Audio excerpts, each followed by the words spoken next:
5 ساڵی داهاتوو دراوی دۆلاری ئەمریکی لە بازاڕەکانی جیهاندا نامێنێت. ئەمە وتەی ملیاردێرێکی رووسیا کە قسەکەی کاردانەوەی زۆری لە ناو میدیا جیهانیەکان دروست کردووە.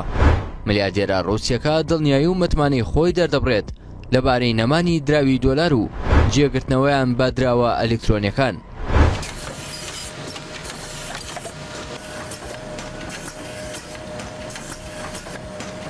ئۆلێگ دێریپاسکا کە سەرمایەدارێکی رووسیا دەژڵێت لە ماوەی 5 ساڵی داهاتوودا گیان بەرەو ئەو ئاڕاستەیە دەڕوات و هاوسەنگتر دەبێت و دەردەکەوێت و هەژمارەکان هەمە زۆر دەبن و دراوە ئەلکترۆنیەکان دەبنە خواست و گونجاو دەبن. دراوی دۆلار ئێستا کە سەرداری دراوەکانی جیهانە و لە بازاڕەکاندا گرنگی و بازرگانی و گەشتکردن و کۆمەڵێک مامەڵەی پێوە دەکرێت و هێماکەی USD و بچووکترین یەکەی دۆلاریش پێی دەڵێن سنت. دێریپاسکا لەبارەی چۆنێتی پێشوازی و مامەڵەکردنی هاوڵاتیان لەگەڵ دراوە نوێیەکان ئاماژە بۆ دەکات.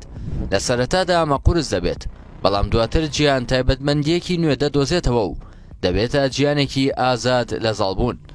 ملیاردێرە رووسیەکە پێی وایە کۆتایی سەردەمی زاڵبوونی دۆلار بەهۆی بەکارهێنانی وەک چەکێکی تۆڵەکردنەوە لە هەموو ئەوانەی بۆ چوونێکی دیکەیان هەیە بەبێ ئەوەی ڕەچاوی لایەنە یاساییەکان بکەن.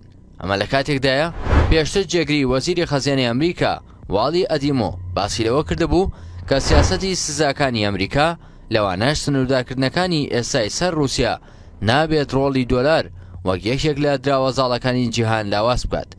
دۆلار دراوێکە لە کاغەز دروست ناکرێت، بەڵکو لە 175 لە لۆکە و لە 125 لە کەتان دروست دەکرێت.